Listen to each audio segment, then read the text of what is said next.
Welcome to Mountain Cooking with Missy. Today I'm frying up a big old skillet of my Aunt Patty's sweet taters. She made these every Thanksgiving and Christmas for us. So stay tuned, I'll show you how you can make them too. Hey guys, all right, I am making sweet potatoes for Thanksgiving. This is how we make them. We don't do casseroles or anything like that. This is actually, I guess you could consider these candied sweet, now I call them taters, so it's hard. I just say taters. It's hard for me to say potatoes. These are like candied sweet taters. They're going to be fried actually in a skillet. And my aunt made these. Now we had sweet potato casseroles growing up. There was a few people in our family that made them, but my favorite way to have them was this way, and this is the way my Aunt Patty made them. And I'm going to show you how I peel them. This is my handy dandy peeler that we've had, gosh, probably for 15, 20 years. I think I got it at not a yard sale, flea market somewhere. But anyway, these are the best sweet taters. They're sweet. Now you want to boil them for a little bit before you put them in the skillet. And I'll show you all when I get this peeled. I'll show you all how I'm going to do that. But you basically fry them until they get kind of brown. And there's brown sugar and white sugar, and that's it, and a little bit of cinnamon and butter. And I put a little drop of maple flavoring in mine, just a drop, just enough to give it, that really good maple flavor that goes well with sweet potato flavor. Also, there will be there's no pecans or marshmallows or anything on these either, because I don't care for all that. I just like the taste of the sweet tater with the sugar and the caramelization. That's really what you're getting. Let me rinse this one off. So this makes four good sized sweet taters, and when I peel them in water. When I cut them up in water. So I just kind of slice them about that thin, and I just roughly slice them like this. And they don't have to be all the same shape, but I just go around the tater like this and cut them off. Now, when you're frying them, they're going to come apart some anyway. And you want to get them brown, and they're going to be, with the sugar and everything in there, they're just, you know how sugar browns and it gets that good caramelization, and you put that cinnamon in there, they're just so good. To me, I don't need all the marshmallows and the pecans and all that stuff on them. But this is just how we make them. These are simple, and my daughter loves them. We all love them.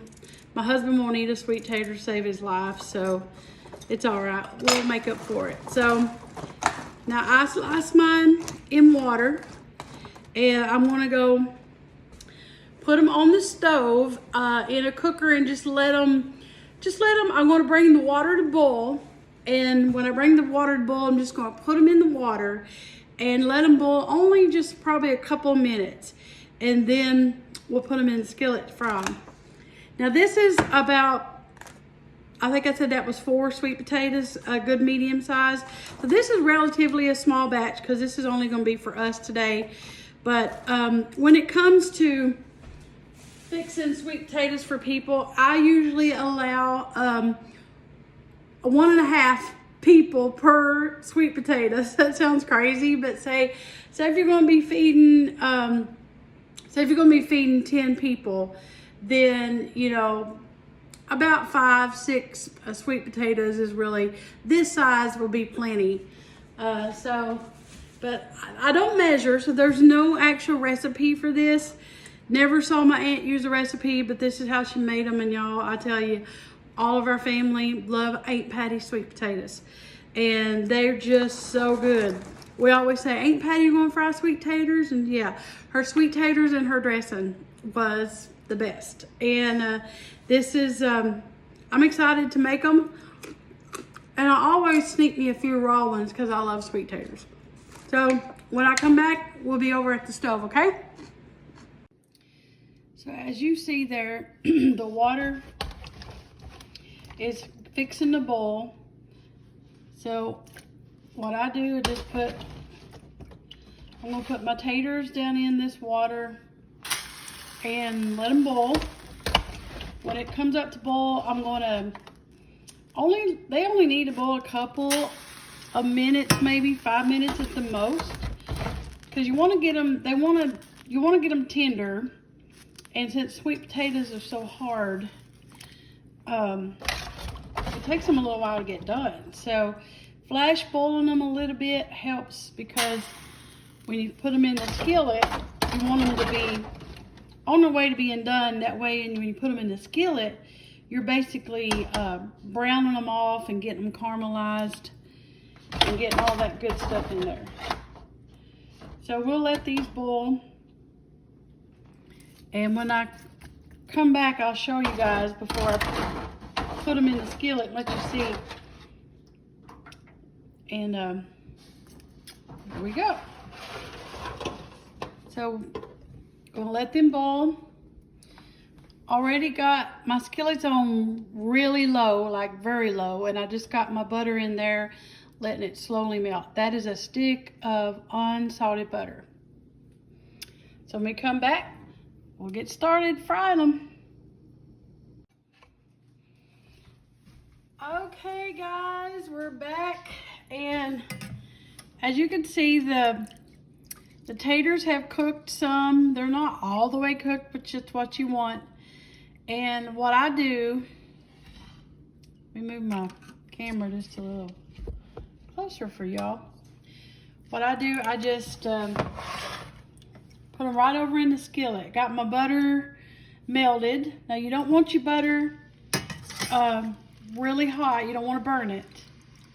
And it's okay that these are not going to be completely drained, because you want some of the water left in there, because you still want them to cook a little bit. And I'm fixing them in my Big Mama skillet. My Big Mama cast iron skillet that I love so good.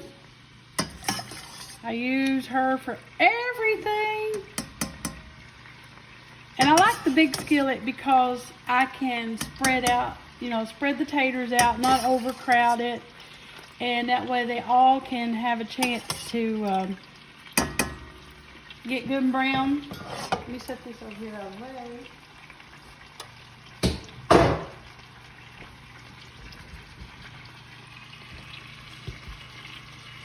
So I'm just spreading them out.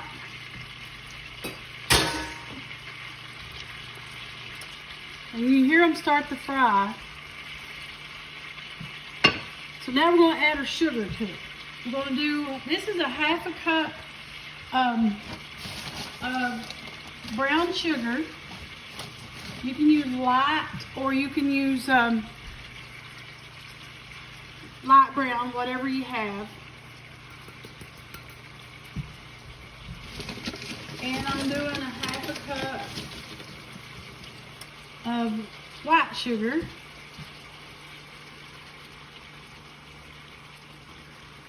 So that's a cup of sugar total. And I like using the white and the brown together. Now I may add a little more butter to that. That starts out with a stick. So the more butter the better. And cinnamon. Now I don't measure it. I just kind of sprinkle on top. Just a little. That might be a teaspoon. You don't need a lot of cinnamon, to be honest with you. A lot of people think you are to overpower sweet taters with cinnamon, but really you don't need to, because to me, I mean, I like the cinnamon in there, but you don't want to take away from the flavor, you know, the goodness of what you're doing here. So what I do, as with any kind of fried taters, these are the same. You don't want to stir them up too much because you want to keep them, we like ours kind of whole. You know, we want to keep our pieces. And there's still water content in there, which is all right. And at this point, you want to let them just kind of simmer down. And you're going to create a syrup. As you can see it there. See your liquid in there? All that's going to create a syrup. And that's so good. Now I use unsalted butter. And I think if I add any more butter, I'm going to maybe add about a half a stick more of salted butter. And now the salted butter will just complement that sugar in there, and it won't make it like salty, but it just something about that salted butter mixed in with that sugar, it's going to make them taste really good. If you don't have salted butter, leave that out. It won't matter. That's just my personal preference. So this is what I do. I just let them, this is how my Aunt Patty did them. So you're just going to let them cook just like that. Simmer down until it's all syrupy, and then it's going to start to get a little brown on the bottom. That's when you're going to scoot them up and get the brownness on the bottom. So we'll come back. I want to let them, this probably take about 2 or 3 minutes, and I'm going to let them just hang out there for a little bit, and then I'll come back and show you all. These are delicious. Okay, we're back. Look at them. Look how good they look. Oh, they're already smelling so good. Now I'm going to add half a stick of salted butter to them. So in total, there's about 1.5 sticks of butter. And I love Land O'Lakes butter because you can get them already in half sticks. And it was on sale, and I don't buy it a lot because it's expensive. I cook a lot with butter, but I get my butter mostly at Costco. But when I find Land O'Lakes butter on sale, I get it because when I love the half sticks that you can get, and that's salted. And also, when it comes to baking certain, like when I make pound cake or something, that I like Land O'Lakes butter. So I got it on sale. So I'm going to put that stick of butter there. As you can see, I'm just going to let that melt. Look at your syrup. Now this is about a medium-high heat. It's about a 6. And so what I do here, I'm moving them. I want to be gentle with them.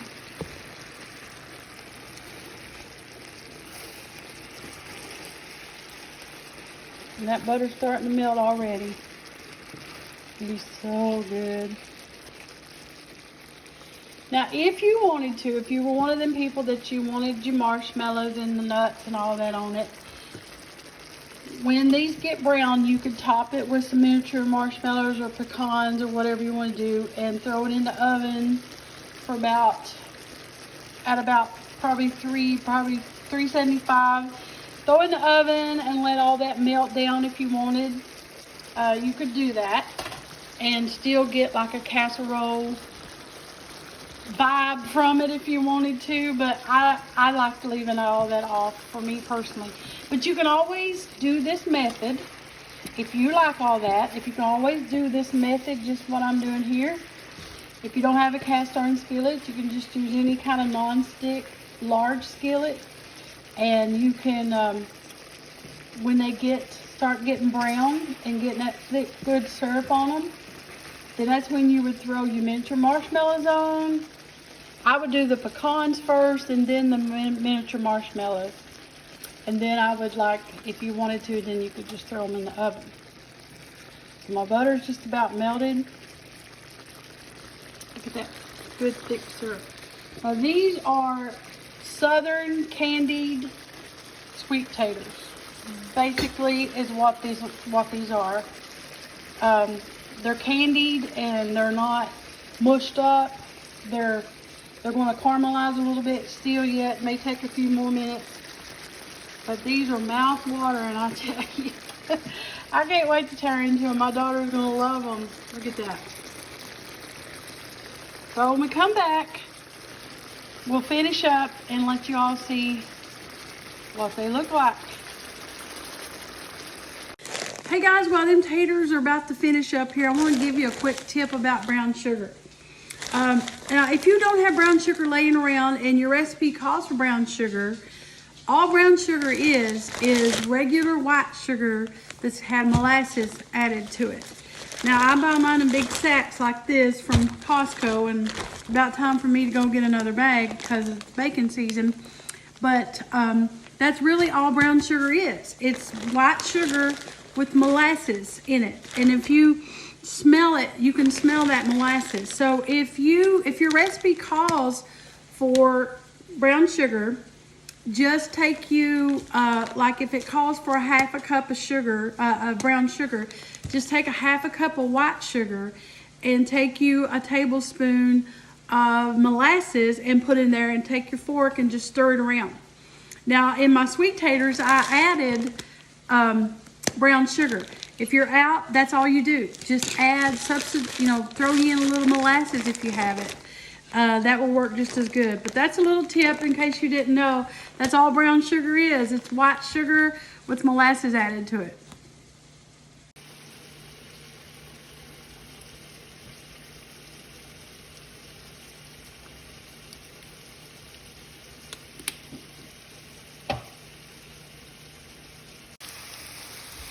All right, these are ready.